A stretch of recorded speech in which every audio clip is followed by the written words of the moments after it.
রাজ্য সরকারি কর্মচারী, আধা সরকারি কর্মচারী, শিক্ষক ও অশিক্ষক কর্মীবৃন্দ সরকারের কাছে কাজ ও নীতি রূপায়ণে গুরুত্বপূর্ণ ভূমিকা পালন করেছে।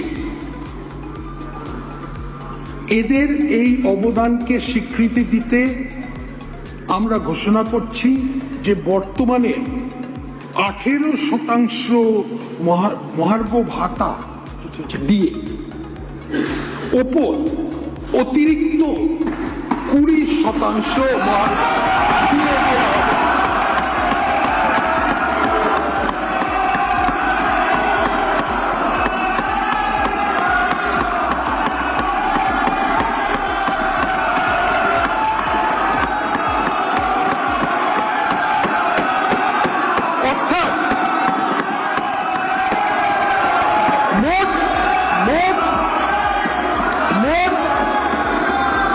মোট ডিএ হার হবে 38%। পেনশন প্রাপ্যরা অতিরিক্ত 20% ডিএনএস রিলিফ পাবেন। এই ডিএনএস রিলিফের বৃদ্ধি 1 অক্টোবর 2026 থেকে কার্যকরী হবে। মাননীয় স্পিকার মহাশয়, বিকাশের পথে সম অংশীদার হিসেবে নারীর ক্ষমতায়নের উপর বিশেষ জোর দেওয়া হয়েছে এই বাজেটে। নারীর ক্ষমতায়ন ও আর্থিক ক্ষেত্রে তাদের অধিক অংশগ্রহণ নিশ্চিত করতে অন্নপূর্ণা যোজনা চালু হয়েছে। এই স্কিমে পশ্চিমবঙ্গে বসবাসকারী 25 থেকে 60 বছর বয়সী যোগ্য মহিলাদের জন্য মাসে 3000 করে আর্থিক সহায়তা দেওয়া সুনিশ্চিত করা হচ্ছে। এই নির্দিষ্ট আর্থিক সহায়তা উপভোক্তার আধারযুক্ত ব্যাংক অ্যাকাউন্টে ক্রেডিট হবে। এই স্কিমের জন্য আমরা 36 কোটি টাকা বরাদ্দ রাখছি। 36,000 কোটি।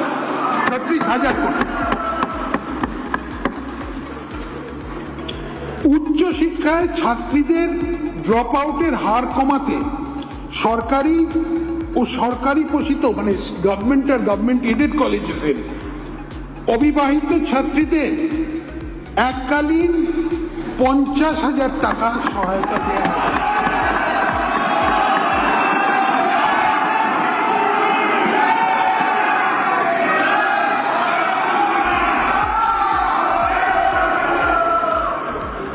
গর্ভবতী ও ল্যাকটেটিং মায়েদের সংবেদনশীল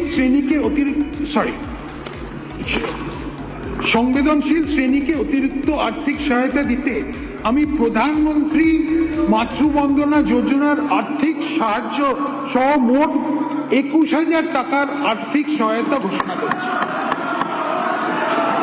এছাড়াও গর্ভবতী মায়েরা 6টি পুষ্টি কিট পাবেন। রাজ্য সরকার এই রাজ্যের মহিলা যাত্রীদের জন্য একটি ভাড়া মকুবের স্কিম এনেছে। 1 জুন 2026 থেকে রাজ্য সরকার পরিচালিত বাসে পশ্চিমবঙ্গ বসবাসকারী সকল মহিলাকে বিনামূল্যে পরিবহনের সুযোগ দেওয়া হচ্ছে। এই জন্যে আমরা 550 কোটি টাকা বরাদ্দ করছি। এই উদ্দেশ্যেই শীঘ্রই একটা পিঙ্ক কার্ড চালু করা হবে। আমরা প্রতিটি মহকুমাতে অন্তত একটি করে মহিলা থানা ও প্রতি থানায় নারী সহায়তা ডেস্ক স্থাপন করব। শহরের ব্যস্ত এলাকা ও সর্বসাধারণের ব্যবহারের স্থানে টহল দেওয়ার জন্য মহিলা পুলিশ অফিসারদের দিয়ে দুর্গা সুরক্ষা স্কোয়াড গঠন করা হবে। উপরন্তু রাজ্য রিজার্ভ পুলিশ ফোর্সে মাতঙ্গিনী হাজরা ও রানী শিরোমণির নামে 2টি সম্পূর্ণ মহিলা ব্যাটালিয়ন স্থাপন করা হবে। অঙ্গনওয়াড়ি কর্মীদের এবং অঙ্গনওয়াড়ি সহায়িকাদের 6 বছরের নিচে শিশু, গর্ভবতী ও স্তন্যদায়ী মাদের পুষ্টির মাত্রা বাড়াতে প্রচুর অবদান রেখেছেন। আশা কর্মীরা প্রাথমিক স্তরের স্বাস্থ্য পরিষেবাকে মানুষের দরজায় পৌঁছে দিতে সাহায্য করেছেন। এই সকল কর্মচারীদের গুরুত্বপূর্ণ পরিষেবাকে স্বীকৃতি দিতে আমি তাদের মাসিক সম্মানিক 5,000 টাকা দিই।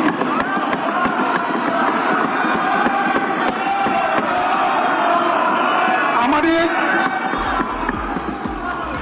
আদিবাসী সম্প্রদায়ের জন্য শিক্ষার সুযোগ বৃদ্ধি করতে আমাদের সরকার ঝাড়গ্রামে আনুমানিক 150 কোটি টাকা ব্যয় সমস্ত আধুনিক সুবিধাযুক্ত একটি আদিবাসী বিশ্ববিদ্যালয় ট্রাইবাল ইউনিভার্সিটি স্থাপন করার প্রস্তাব করছে।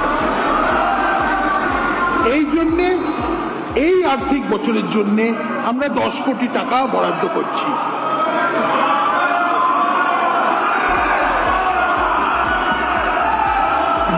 জিরামজি রূপায়ণ করা হচ্ছে। আমি রাজ্য সরকারের অংশ হিসেবে এই খাতে 14,000 কোটি টাকা বাজেট বরাদ্দের প্রস্তাব রাখছি। কেওয়াইসি সম্পন্ন জব কার্ড হোল্ডারদের জন্য 125 কর্মদিবস সৃষ্টি নিশ্চিত করা হবে। 125। কেন্দ্রীয় সরকারের পিএমজি প্রকল্প শুরু করা হয়েছে, যা সকলের জন্য আবাসনের সুবিধা নিশ্চিত করা হবে। এই প্রকল্পটি পশ্চিমবঙ্গে আরও সম্প্রসারণ করার জন্য চলতি অর্থ বছরে 13,000 কোটি টাকা বাজেট বরাদ্দের প্রস্তাব করছে। এই অর্থবর্ষে 25 লক্ষ নতুন বেনিফিশিয়ারিকে বাসস্থান দেয়া হবে। আমি একটি চা শ্রমিক ইউনিয়ন বোর্ড, টি ওয়ার্কার্স ডেভেলপমেন্ট বোর্ড প্রতিষ্ঠার প্রস্তাব করছি। এই বোর্ডটি চা বাগান শ্রমিকের বিভিন্ন কল্যাণমূলক প্রকল্প তত্ত্বাবধান করবে। রাজ্য সরকার ভারত সরকারের সাহায্যে পিএম চা শ্রমিক প্রোৎসাহন যোজনা চালু করবে। এবার একটা দার্জিলিং এর জন্য একটু ইংরেজিতে বলে দিচ্ছি।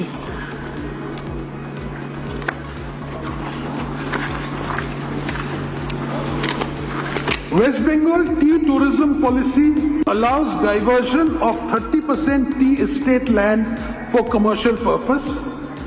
Concerns have been raised by tea garden workers and other marginalized groups living in tea garden areas against this policy on account of environmental issues.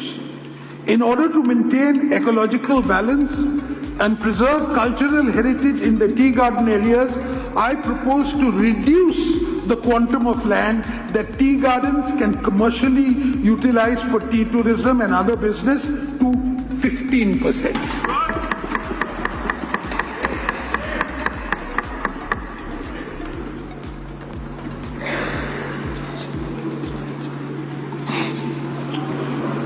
শহরাঞ্চলে 4টি মা আহার কেন্দ্র চালু করা হয়েছে।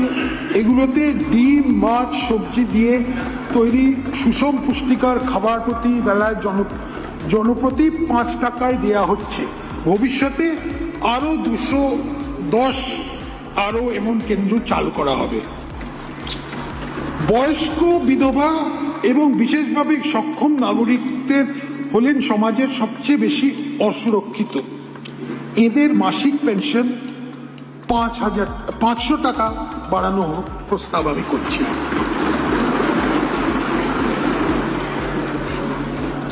পশ্চিমবঙ্গ সরকার স্বীকৃত 3টে বিশেষ আর্থিকভাবে দুর্বল আদিবাসী গোষ্ঠী বাস করে, যেগুলি হল লোধা সবর,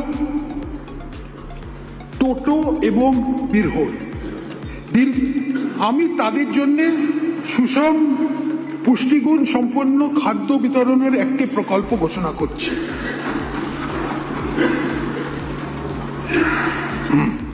প্রতি সপ্তাহে এই আদিবাসী গোষ্ঠীগুলো প্রত্যেকটি পরিবারকে চাল, ডাল, ভোজ, তেল, চিনি, লবণ, আলু সহ খাদ্য প্যাকেট বিতরণ করা হবে।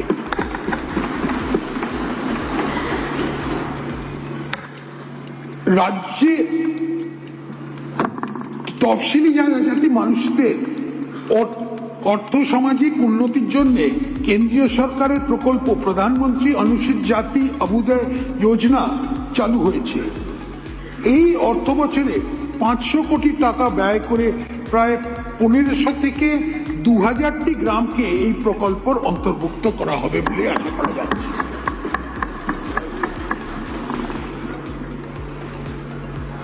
আমি একটি ওয়েলফেয়ার বোর্ড গঠন করার প্রস্তাব করছি, যা গিগ ওয়ার্কারদের জন্য নির্দিষ্ট কল্যাণমূলক পদক্ষেপ ও সামাজিক সুরক্ষা বাস্তবায়িত করবে। এছাড়াও গিগ ওয়ার্কারদের বিনামূল্যে পানীয় জল ও মোবাইল চার্জের সুবিধা দেওয়া হবে। পরিযায়ী শ্রমিকদের সমস্যা কমাতে রাজ্য সরকার একটি বহুমুখী পরিকল্পনা গ্রহণ করেছে। এই শ্রমিকদের স্বাস্থ্য সুরক্ষার জন্য আয়ুষ্মান ভারত কার্ড দেয়া হবে। তাদের এক দেশ এক রেশন কার্ড প্রকল্পের অন্তর্ভুক্ত করা হবে, যার মাধ্যমে তারা ভর্তুকি প্রাপ্ত দামে খাদ্যশস্য পাবে।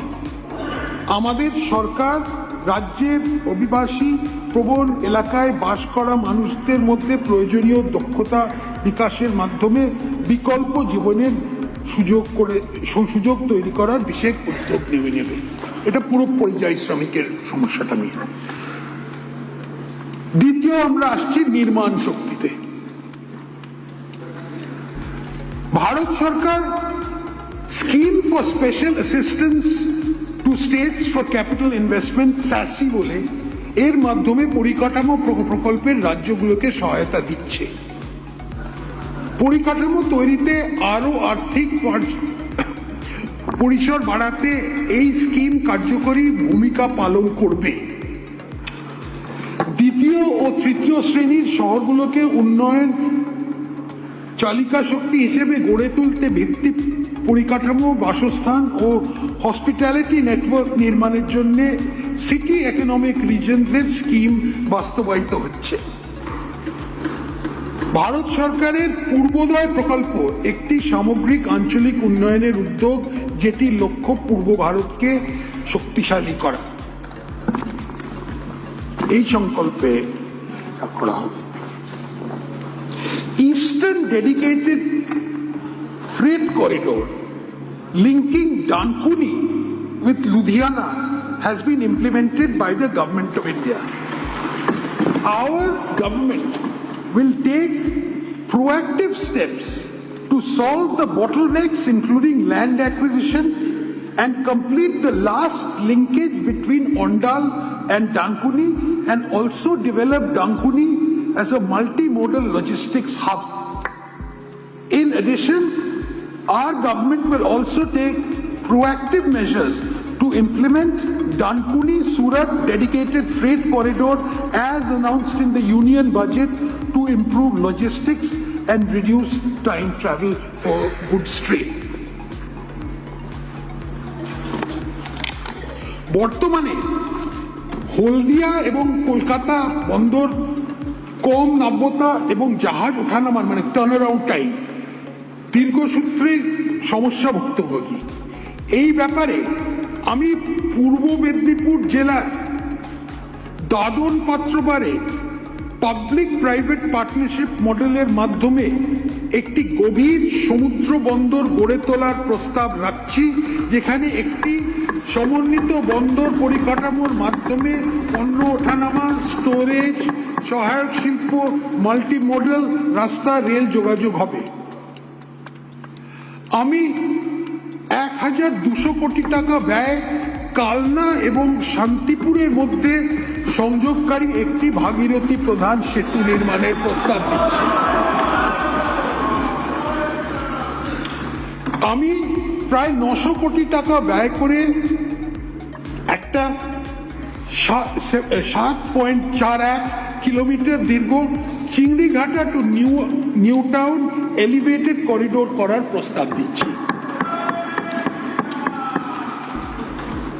আনুমানিক 1850 কোটি টাকা প্রকল্প ব্যয় হলে হুগলি জেলার ডানকুনি জাংশন ও মগরার মধ্যে একটি কৌশলগত রোড করিডোর প্রকল্প গড়ে তোলা হবে।